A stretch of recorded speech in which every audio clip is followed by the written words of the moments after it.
Alhamdulillahilladzi ja'ala syahrana hadza syahrul hurum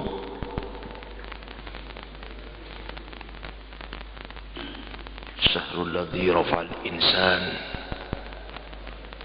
fi darajatin 'aliyah wa usala tibai millata Ibrahim hanifa asyhadu an la ilaha illallah wahdahu la syarikalah wa asyhadu anna sayyidana wa nabiyana Muhammadan abduhu wa rasuluh. Allahumma shalli wa sallim wa barik ala sayyidina Muhammadanil qail wallahu ma'al abdi madzal nabi al hadis. Amma ba'du, sadatil kiram, hadirin hadirat rahimakumullah. Alhamdulillah, pada pagi hari ini kita bisa melaksanakan ibadah.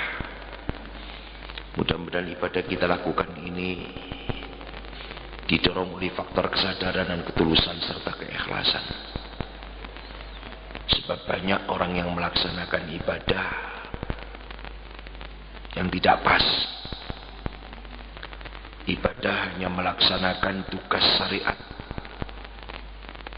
tapi tidak didorong pada kesadaran. Ini yang rugi, Pak. Sebab kalau kita melakukan ibadah hanya terpancang pada sentral syariat, kita cuma mencari benar. Barang benar itu belum tentu bagus. Ya. Makanya saya katakan berkali-kali, baik dalam ceramah, khutbah, maupun majelis ta'lim rutin dan seterusnya, itu ibadah ini memang ditekankan untuk kita lakukan atas kesadaran, bukan. Makanya sampai saya ceritakan semacam gambaran filsafah lah. Orang membuat rumah itu kalau menurut aturan sama dengan orang Islam, menurut aturan syariat itu kewajiban sholat. Sama dengan orang membuat rumah, wajibnya buat rumah itu duduk fondasi, pasang dulu. Sudah itu pasang dinding, kemudian pasang genteng, terjadilah rumah. Ini aturan rumah, harus itu.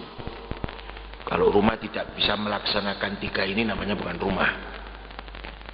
Tetapi kita berangkat membuat rumah itu bukan diperintah oleh aturan yang tadi, bukan.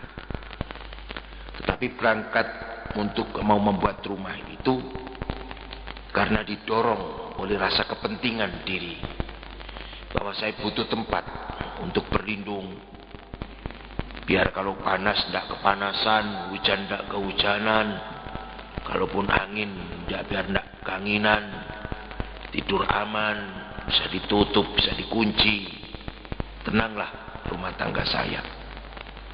Itu yang mendorong membuat rumah.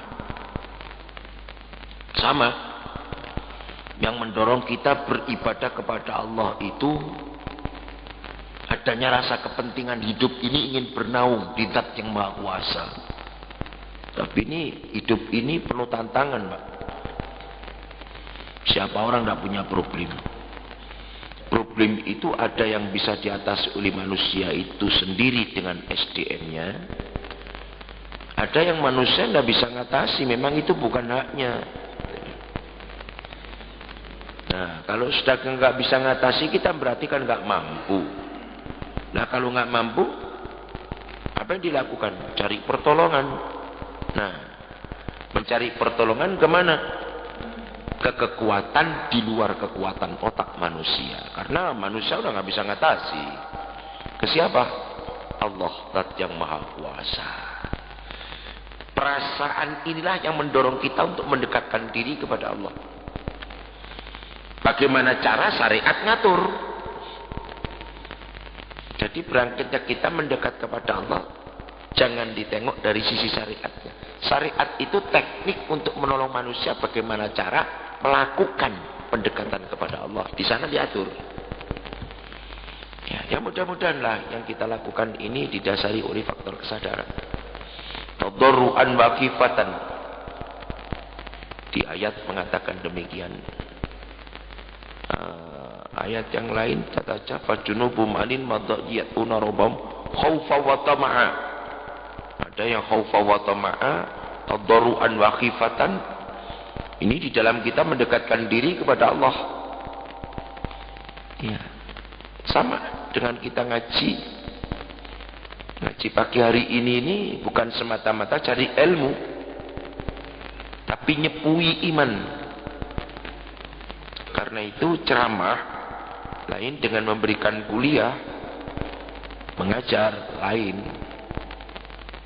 Kalau ceramah ini dibebani moral untuk supaya mustami' pendengar ini terketuk hatinya. Jadi seorang penceramah harus ada beban moral.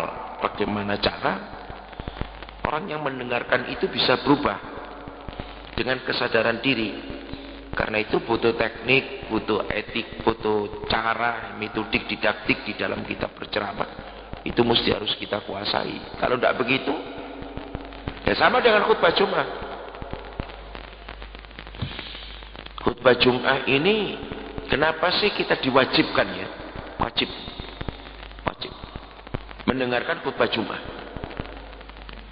Itu kan untuk yantabihul muslimin. Jadi untuk mengingatkan kembali agar iman itu selalu bagus. Nah, iman itu letaknya bukan di otak, tapi di hati. Karena itu ceramah ini bagaimana caranya bisa tembus ke hati. Harus ada trik-trik yang dikuasai oleh seorang mubaligh atau seorang kiai.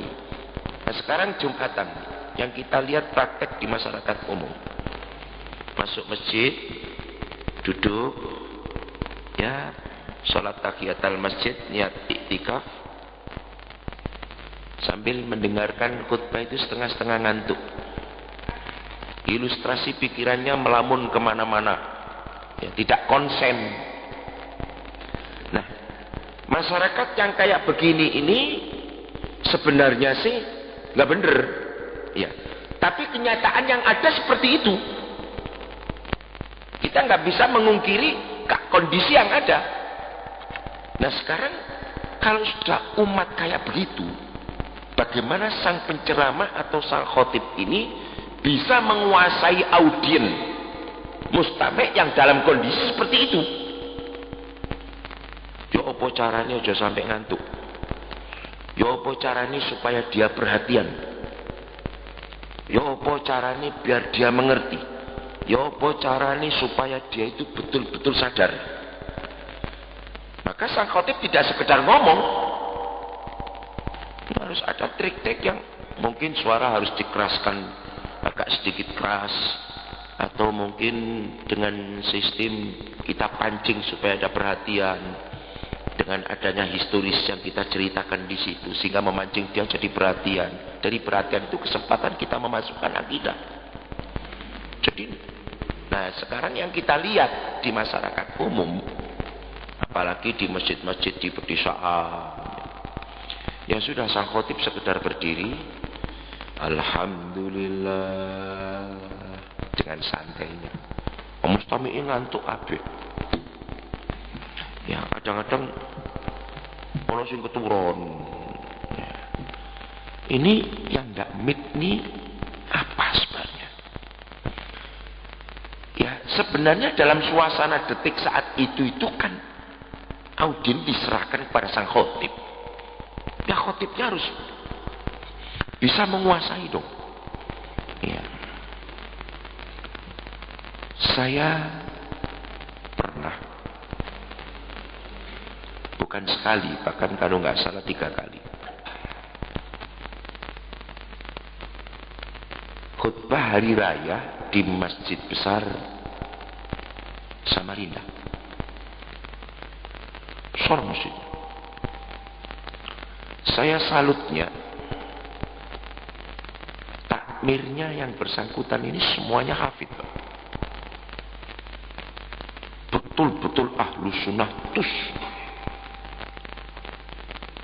Imam rawatibnya suaranya enak-enak. Salut saya. Mimbarnya itu tidak di persis di depan ini, agak di tengah. Tinggi sekali. Sehingga sang khotib kalau lagi naik di atas, saya naik di atas, itu pandangan saya ketutup, Pak. Jadi kalau saya melihat audien tuh kudu nginceng gitu. Wah, ini nggak bener ini.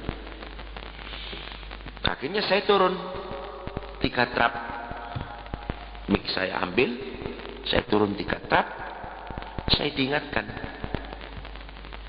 sama takmir, Pak Kiai, di atas Pak Kiai. Saya bilang stop. Saya langsung ceramah, khutbah terus selesai. Saya ditanya oleh khotib, oleh salah satu takmir yang setelah itu kan diajak makan-makan. Pak Kiai tadi kok turun 3 trap, apa maksudnya? Saya kalau di atas, mimbar di atas itu agak sedikit tertutup sehingga pandangan saya tidak bisa bebas melihat umat.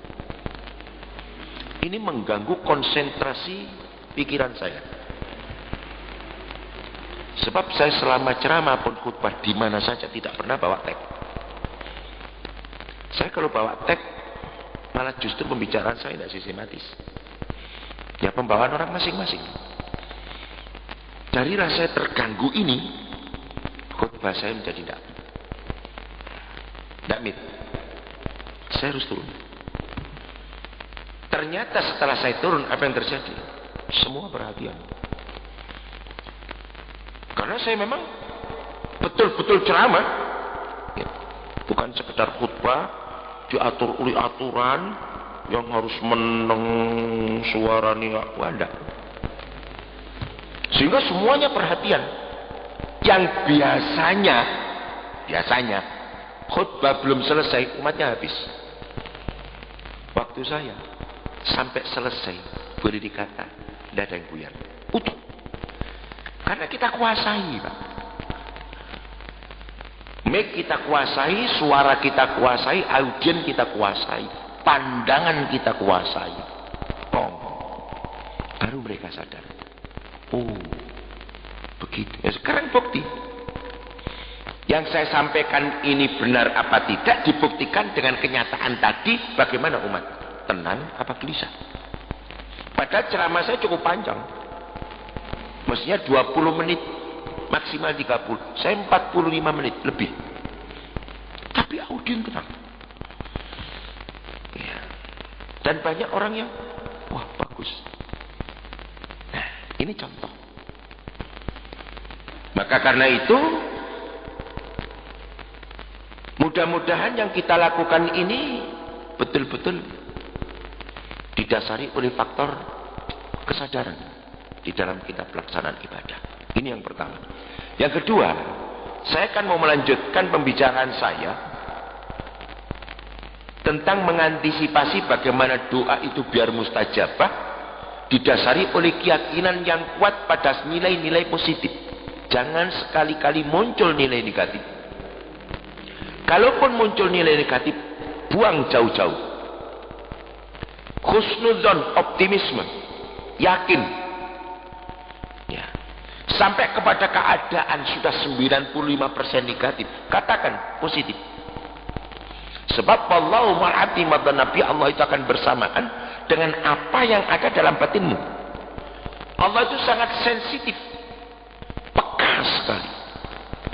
Kalau kita dalam batin kita sudah ragu-ragu, alamat ghairil mustajabah, mahjub, maktub. Tapi kalau kita yakin barang yang tidak ada itu Pak bisa wujud, itu kalau kita yakin. Maka karena itu kita menyikapi ibadah utamanya di dalam bulan Syahrul Hajj sekarang ini kita akan masuk tanggal berapa ini? Tanggal 3. Sekarang tanggal 3 tuh. 3. Tinggi 3. Tanggal 3. tanggal 3. Seminggu lagi Pak, Idul Adha. Jumat depan ini Idul Adha. Coba seberapa sensitifnya Allah. Ada satu kisah. Zaman dulu kala ada orang korban. Itu setiap korban tuh ribuan onta, ribuan sapi, ribuan kambing. Mau orang kaya. Datanglah tetangga. Mengingatkan. Fulan, Anda kalau korban luar biasa. Boya separuh saja. Yang separuh dipersiapkan itu tahun depan. Jadi setiap tahun bisa korban. Jawab ya enggak. Saya korbankan semua. Nanti tahun depan ya apa kata tahun depan. Tahun depannya lagi dia punya kekayaan banyak lagi. Korbankan lagi ternaknya. Tidak disisakan satupun. Begitu terus setiap tahun. Dan setiap tahun itu pula tetangganya selalu mengingatkan. Apa yang terjadi? Pada satu saat beliau lagi korban kayak begitu besar. Tetangganya datang. Ya sekali-sekalilah, tidak usah semuanya disembelih. Kamu kok selalu mengingatkan saya begitu terus setiap tahun. Dengar. Apa? Jangankan harta harus aku korbankan kalau memang diminta Allah. Anak pun kalau perlu aku sembelih. Kalau memang diperintah oleh Allah Subhanahu wa ta'ala. Apa yang terjadi? Pada satu saat cerita Nabi Ibrahim alaihissalam setelah diperintahkan Allah untuk membawa istri dan anak biwatin ghairi dzar'in inda baitikal muharram dari negeri Palestina menuju ke negeri Arab Saudi, di daerah yang panas tandus kering. Jangankan manusia ada, semut dan Pak. Jangan semut, biwatin ghairi dzar'in, di mana tempat tumbuhan satu pun tak sanggup hidup. Sampai suket kalau saking panas di tempat. Istri dan anak ditaruh situ ditinggal. Bayangkan. Ditinggal. Istrinya tanya, di mana tertinggal dalam makan Ibrahim? Nabi Ibrahim, ingin apa kula kali putra menjawab panjenengan tilah mriki ini napa diperintah kali Allah. Nabi Ibrahim niku manggutkan kepala sambil menetes air mata. Memanggutkan kepala memang menunjukkan dia memang diperintah Allah. Menetes air mata sebagai tanda saya belas kasih sayang kepadamu berat sebenarnya. Antara tugas dan ibadah. Berat. Antara ibadah dan cinta. Akhirnya Nabi Ibrahim dengan pas berdoa pada Allah, Rabbana inni askantu min dzurriyyati biwatin ghairi dzar'in inda baitikal muharram rabbana liyuqimus shalah faj'al afidatan minan nas tahwi ilaihim warzuqhum minats thamarat la'allahum yashkurun. Tapi Ibrahim yakin Pak. Tinggal wis balik nang Palestina. Anak bojo tinggal di daerah tandus kayak begitu. Dimodali apa? Sesuap nasi, tidak seteguk air pun, tidak selembar kertas pun, tidak segelintir kurma pun, tidak, cuma doa. Tapi pas. Sampai seberapa sensitifnya Allah terhadap keyakinan seorang hamba. Dijabahi Pak kali Gusti Allah. Begitu Nabi Ibrahim ke Palestina, Siti Hajar Nabi Ismail kebingungan. Lari antara bukit Sofa Marwah, maunya cari pertolongan. Inceng-inceng daerah rotok dukur bukit namanya Marwah, barangkali ada jamaah masjid Jami' Malang liwat. Ana wong liwat budun maneh nang Sofa nang Marwah, Sofa Marwah. Akhirnya tenaganya sampai terkuras habis. Pingsan dua insan ini. Ambyuk, megap-megap, napas hampir terputus-putus, suasana ketegangan terjadi antara cemas, frustasi, takut. Di saat itulah doa Ibrahim dijabahi oleh Allah, dikeluarkan air air dari dalam tanah di sebelah kaki putra nama Ismail alaihissalam. Cur, meresep ke tanah. Digeruk oleh Siti Hajar, air ngumpul, diminum sehat. Akhirnya banyak masyarakat datang ambil air, mendirikan tempat, menjadi ramai, menjadi kota Mekah sekarang ini. Ini karena doa Ibrahim yang keyakinannya luar biasa, yakin, optimis. Apa yang terjadi? Sekian lama ditinggal, Nabi Ibrahim tidak tahu perkembangan bagaimana istri mati ataupun hidup. Satu saat Ibrahim ingin menengok anak istrinya. Anak bojoku tak tinggal 10 tahun mati urip. Parah nih Pak. Parah nih lagi. Terperanjatlah Nabi Ibrahim. Ternyata di situ sudah menjadi masyarakat ramai. Tanya, Anda kenal dengan Hajar dan Ismail? Oh, itu orang yang pertama kali babat kota ini. Mana orangnya? Sana, mengembalakan ternak. Parah nih kali Nabi Ibrahim. Akhirnya ketemulah. Singkat cerita begitu. Ketemu Nabi Ibrahim, tahu istrinya, istrinya tahu Nabi Ibrahim, tahu anak, tahu bapak. Kalimat tahu bahasa Arabnya Arafah. Tempat ini akhirnya disebut dengan Padang Arafah. Rangkul-rangkulan melepaskan rindu dan kelelahan Ibrahim alaihissalam saat itu. Akhirnya Siti Hajar mengajak pulang ke Mekah. Dengan jarak sekian kilo melalui desa namanya Musdalifah. Di situ Nabi Ibrahim bilang sama istrinya, Dek, saya mau istirahat di sini sebentar ya. Saya berjalan jauh, capek. Oh ya Mas, duduk di atas batu, sekilas tertidurlah Ibrahim. Singkat cerita, mendapatkan wahyu lewat mimpi. Ibrahim disuruh menyembelih putranya. Yang barusan saja ketemu. Yang rindunya luar biasa. Ibrahim diuji. Di dalam firasat mimpi ini disuruh menyembelih putra. Ibrahim berbalik tanya, Ya Allah, bukankah menyembelih anak itu larangan keras di dalam agamamu? Sebenarnya mimpi ini petunjukmu atau bujukan iblis syaitan yang terkutuk. Selamatkan kami, Ya Allah. Hari yang kedua, datanglah malaikat Jibril. Ibrahim, ini memang perintah Allah. Kenapa kamu disuruh menyembelih putramu? Bukankah kamu saat beberapa tahun yang lampau melaksanakan korban setiap tahun? Kau didatangi tetanggamu, kau diingatkan suruh sembelih separuh, kamu tetap sembelih semuanya. Pada titik akhirnya tetanggamu datang pada tahun tertentu, kau lagi melaksanakan korban. Apa jawabanmu? Jangankan harta yang diminta oleh Allah, kalaupun anak harus aku sembelih atas perintahnya, akan aku sembelih. Itu kan omonganmu sendiri. Sekarang laksanakan Ibrahim. Mulane wong tuwek biyen niku sok ngandani. Nah, nek ngomong sing hati-hati. Pernah dengar enggak orang tua bicara begitu? Nek ngomong sing, itu sensitifnya Allah terhadap orang. Baik positif maupun negatif, Tuhan cepat tanggap. Nah, menyikapi hal seperti ini gimana?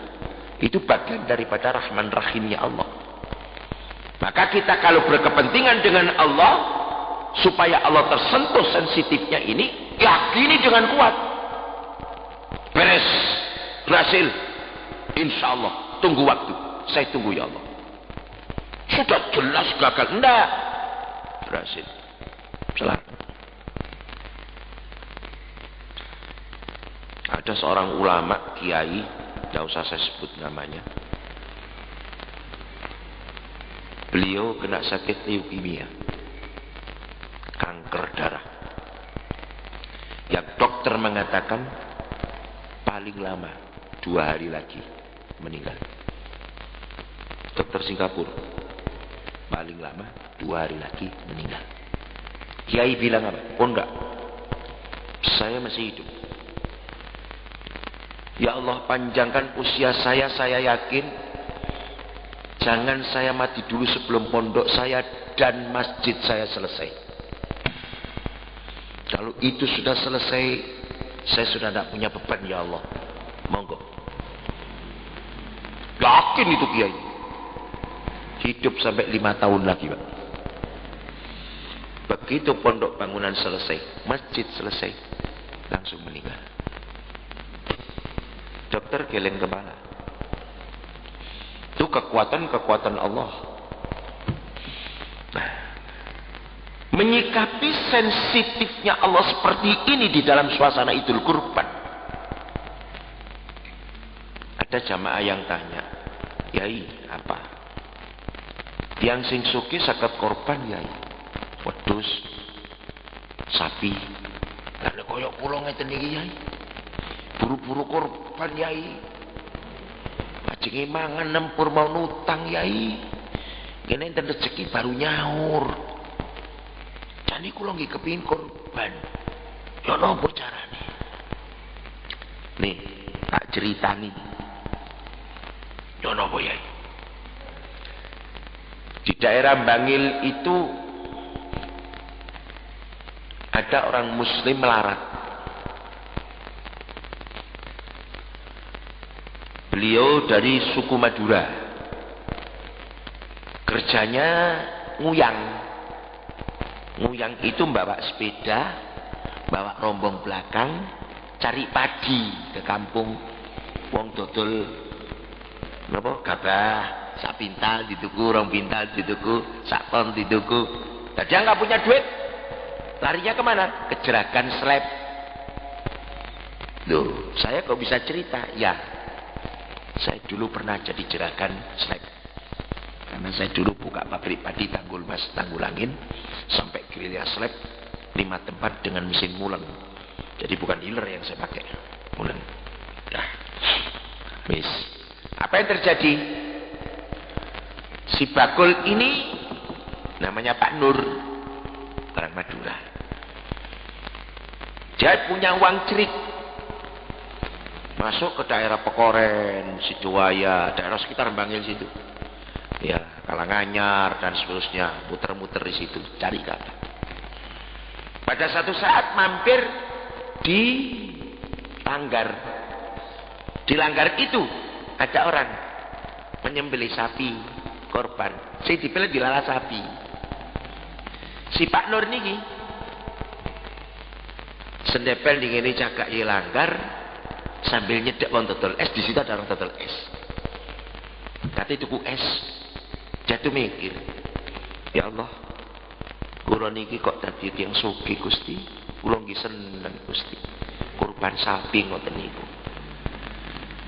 Sakniki buru-buru sapi, buru-buru wedhus.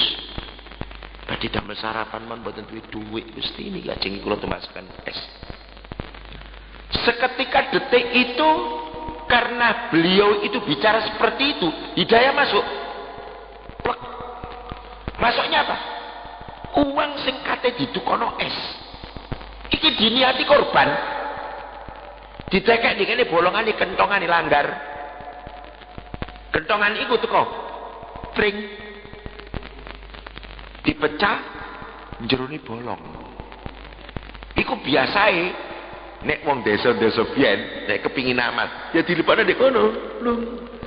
Engko pirang dina kentongane di ketrok ana duwike. Itu zaman cilian saya begitu. Dimasukkan di situ.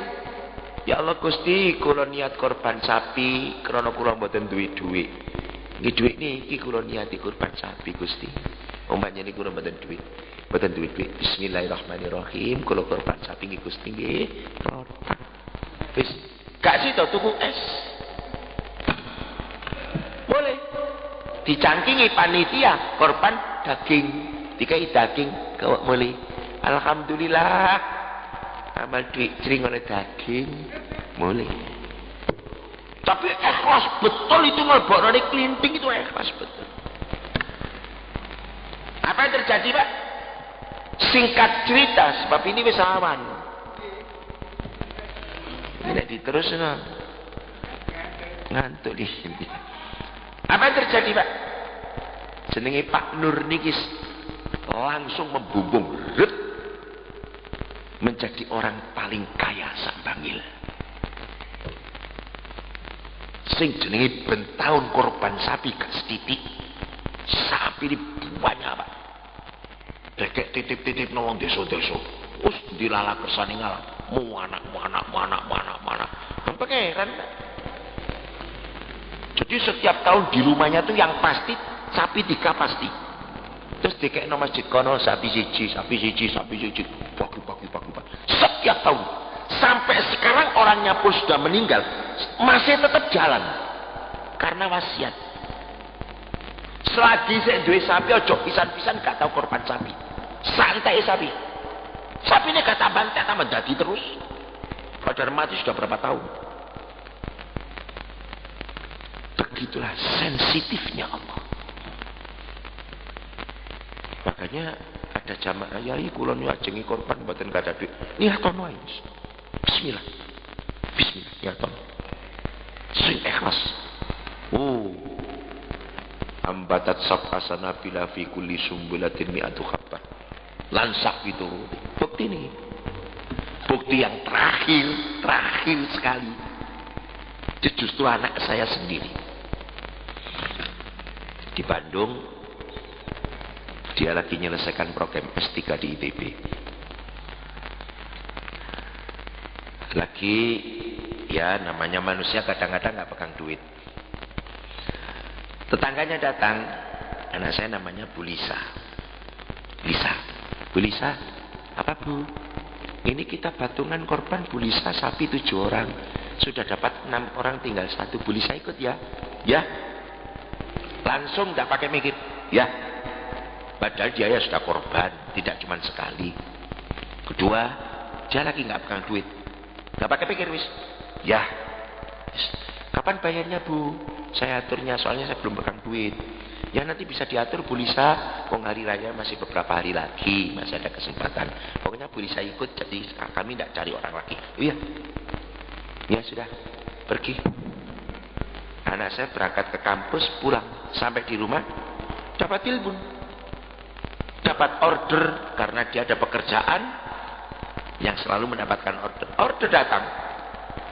Loh, sudah sekian bulan tidak pernah order. Sekarang order datang. Loh, akhirnya mendapatkan keuntungan yang cukup banyak. Padahal niki dereng dibayar niki, Pak.